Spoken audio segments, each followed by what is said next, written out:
Assalamualaikum warahmatullahi wabarakatuh. Masih bersama dengan saya Arif Nugroho. Kali ini kita akan mempelajari tentang bagian penting dari struktur karya ilmiah yang akan kita mulai di hari ini tentang materi ini, karena materi sebelumnya kita sudah mempelajari tentang apa itu karya ilmiah. Kita mulai dari judul. Struktur pertama dalam karya tulis ilmiah adalah judul. Judul dalam karya ilmiah dirumuskan dalam satu frase yang jelas dan lengkap. Judul mencerminkan hubungan antar variabel. Istilah hubungan di sini tidak selalu mempunyai makna korelasional, kausalitas maupun determinatif. Judul juga mencerminkan dan konsistensi dengan ruang lingkup penelitian, tujuan penelitian, subjek penelitian, dan metode penelitian. Contoh judul seperti di bawah ini. Aktivasi pergaulan dan prestasi belajar siswa, studi deskriptif tentang kecerdasan emosional dan intelektual siswa SMA Lab School UPI Bandung. Penjelasan dalam penulisan judul. Penulisan judul dapat dilakukan dua cara.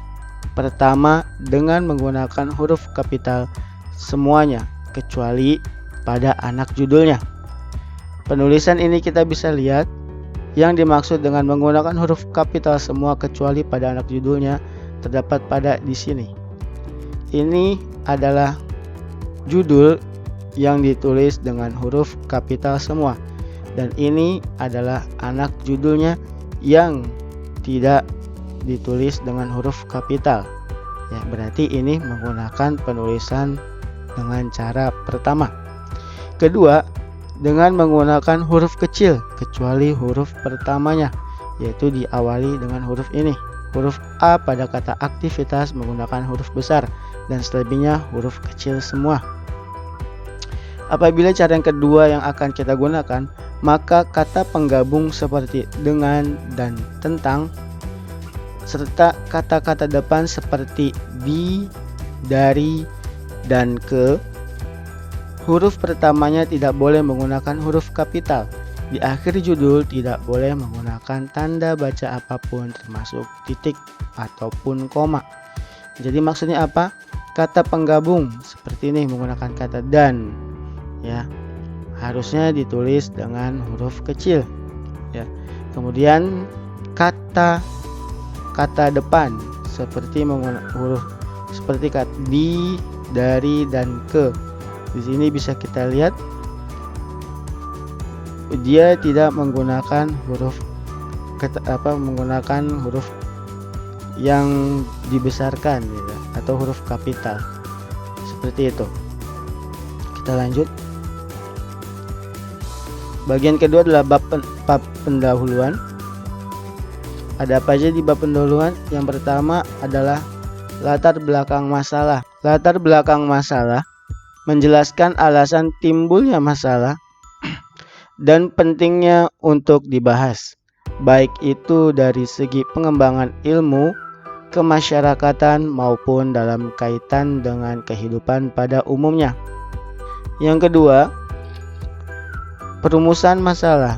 Masalah adalah segala sesuatu yang dianggap perlu pemecahan oleh penulis, yang pada umumnya dinyatakan dalam bentuk pertanyaan mengapa dan bagaimana. Yang ketiga, tujuan penulisan karya ilmiah. Tujuan merupakan pernyataan mengenai fokus pembahasan di dalam penulisan karya ilmiah tersebut. Berdasarkan masalah yang telah dirumuskan, dengan demikian tujuan harus sesuai dengan masalah dan pada karya ilmiah itu. Yang keempat, ada manfaat. Perlu diyakinkan pula kepada pembaca tentang manfaat atau kegunaan dari penulisan karya ilmiah, misalnya untuk pengembangan suatu bidang ilmu ataupun untuk pihak atau lembaga-lembaga tertentu. Itu adalah tadi 4 hal yang terdapat dalam bab pendahuluan. Kita lanjut.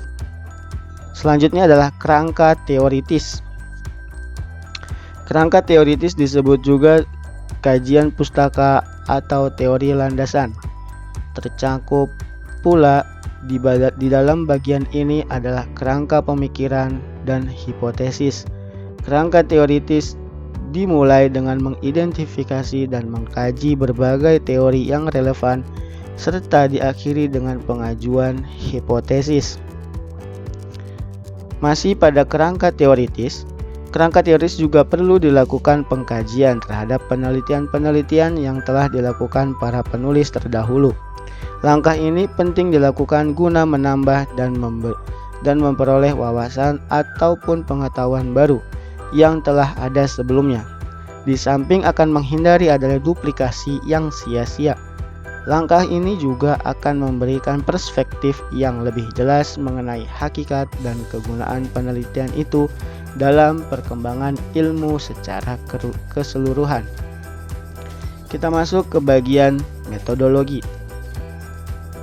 Dalam karya tulis yang merupakan hasil sebuah penelitian, perlu dicantumkan juga bagian yang disebut dengan metode penelitian atau biasa disebut dengan metodologi.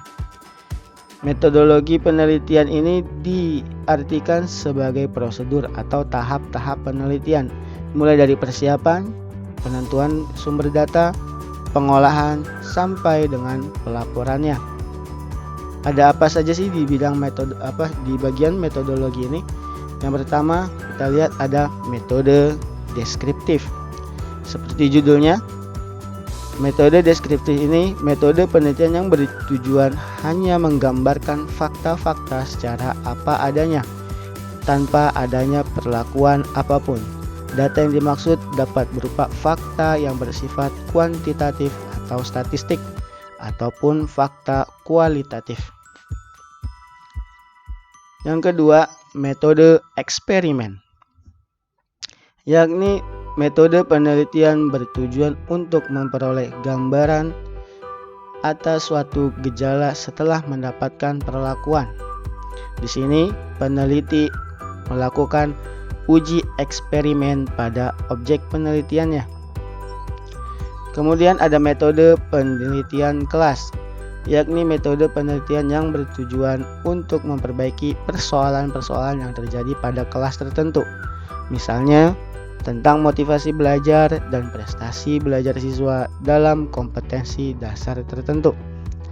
Inilah 3 hal metode yang dilakukan oleh para peneliti dalam melakukan penelitiannya. Saya ulangi lagi, ada 3 yang dilakukan oleh peneliti dalam melakukan metode penelitian. Yang pertama, metode deskriptif, metode eksperimen, dan metode penelitian kelas. Selanjutnya akan ada bagian pembahasan. Tadi bagian pendahuluan sudah, kemudian ada teorinya dan kemudian menggunakan metode, maka selanjutnya adalah bagian pembahasan. Di sini kata kuncinya adalah pemaparan, tabel atau grafik, dan argumen. Kita lihat selanjutnya adalah bagian ini dari sebuah pemaparan berisi isi pokok karya ilmiah terkait dengan rumusan masalah atau tujuan penulisan yang dikemukakan pada bab pendahuluan, data yang diperoleh melalui hasil pengamatan wawancara, dan sebagainya. Itu dibahas dengan berbagai sudut pandang, diperkuat oleh teori-teori yang telah dikemukakan sebelumnya. Kemudian pada tabel grafik sekiranya diperlukan, pembahasan dapat dilengkapi dengan berbagai sarana pembantu seperti tabel dan grafik. Penulis juga perlu menggunakan argumen-argumen yang telah dikemukakan dalam kerangka teoritis sebagai penguat pembahasan pada penelitiannya. Kita lanjut pada kesimpulan dan saran. Setelah semua dilakukan, maka peneliti menarik kesimpulan dan saran. Apa sih kesimpulan dan saran itu? Simpulan merupakan bagian dari simpul masalah pendahuluan kerangka teoritis yang tercangkup di dalamnya. Ada hipotesis, metodologi penelitian, dan temuan penelitian. Simpulan merupakan pemaknaan kembali atau sebagai sintesis dari seluruhan unsur penulisan karya ilmiah. Masih pada kesimpulan dan saran, seorang peneliti harus pula melihat berbagai implikasi yang ditimbulkan oleh simpulan penelitian. Implikasi tersebut umpamanya berupa pengembangan ilmu pengetahuan, kegunaan yang bersifat praktis dalam penyusunan kebijakan. Hal-hal tersebut kemudian dituangkan ke dalam bagian yang disebut rekomendasi atau saran-saran. Kemudian ada daftar pustaka. Daftar pustaka memuat semua kepustakaan yang dilakukan sebagai landasan dalam karya ilmiah yang terdapat dari sumber tertulis, baik itu yang berupa buku, artikel, jurnal, dokumen resmi maupun sumber-sumber lain dari internet. Semua sumber tertulis atau tercetak yang tercantum di dalam karya ilmiah harus dicantumkan di dalam daftar pustaka. Sebaliknya, sumber-sumber yang pernah dibaca oleh penulis tetapi tidak digunakan dalam penulisan karya itu tidak boleh dicantumkan di dalam daftar pustaka. Jadi, daftar pustaka ini adalah semua sumber yang digunakan dalam bab pembahasan atau bab kerangka teoritis yang dilakukan oleh penulis. Apapun yang ditulis, ketika ada sumbernya, maka harus dicantumkan dalam daftar pustaka. Baik, terima kasih. Jangan lupa untuk like dan subscribe-nya.